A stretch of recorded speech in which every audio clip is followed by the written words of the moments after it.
Wow, మామిడికాయ పులిహోర my favourite.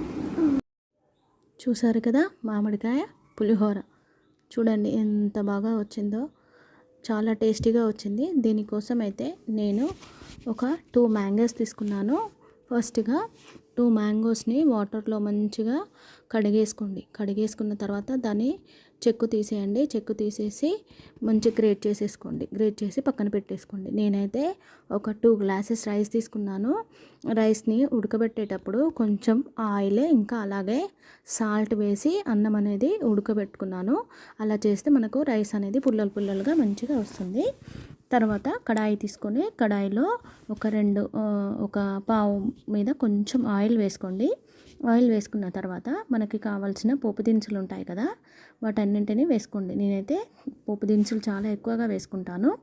పల్లీలు ఇంకా శనగపప్పు, అదేవిధంగా పచ్చిమిర్చి, కరివేపాకు, ఇంకా పోపు దినుసులు అన్నీ, జీలకర్ర, ఆవాలు అన్నీ వేసేసుకోండి ఒకదాని తర్వాత ఒకటి. ఇలా వేస్తున్నప్పుడు అవి మంచి బ్రౌన్ కలర్ వచ్చేసాక, పప్పులు బ్రౌన్ కలర్ వచ్చేసిన తర్వాత జీలకర్ర, అదేవిధంగా ఆవాలు అనేవి చిటపటలాడుతూ ఉంటే బాగా ఉంటుంది పోపు. తర్వాత పచ్చిమిర్చి అవన్నీ వేసుకున్నాను.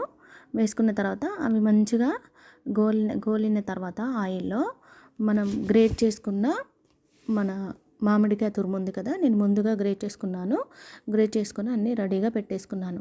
మీరు కూడా ఆ విధంగా పెట్టేసుకుంటే మనకు తొందరగా అయిపోతుంది. ఈ విధంగా మనకు పోపులు అనేవి ఎక్కువగా వేసుకుంటే పులిహోరలోకి చాలా బాగుంటాయి.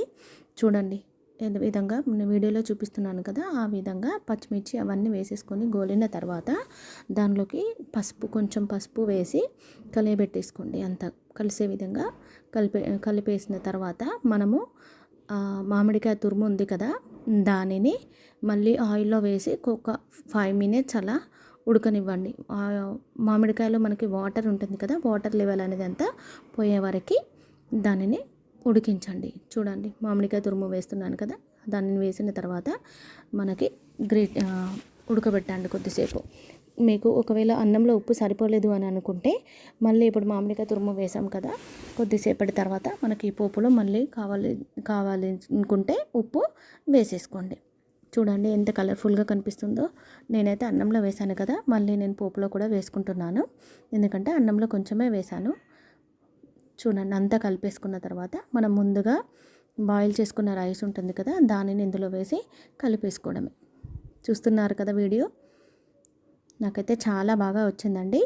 మీరు కూడా ఇదే విధంగా ట్రై చేయండి. ఇప్పుడు సమ్మర్ వెరైటీస్ మనకి మ్యాంగోస్ అనేవి మళ్ళీ దొరకవు కదా, దొరికినప్పుడే ఇలాంటి వంటలన్నీ చేసుకొని మంచి హాయిగా తినేసుకుందాం. చూడండి ఇప్పుడు నేను ముందుగా అన్నం ఉడికి పెట్టుకున్నాను కదా, అందులో ఆయిల్ను సాల్ట్ మాత్రం వేసుకోండి. మంచి అలా పొడిగా వచ్చేస్తుంది. అంతా మంచిగా కలిపెట్టేసుకోండి. అంతా కలిసే విధంగా ఒక 5 మినిట్స్ అలా ఉంచేస్తే సరిపోతుంది. లేదా మనం స్టవ్ ఆఫ్ చేసి కలిపెట్టుకున్నా సరిపోతుంది. మళ్ళీ మనకు వేడి చేయాల్సిన పనేమీ లేదు. నేనైతే కొంచెం సేపు అలా వేడి చేశాను. చూడండి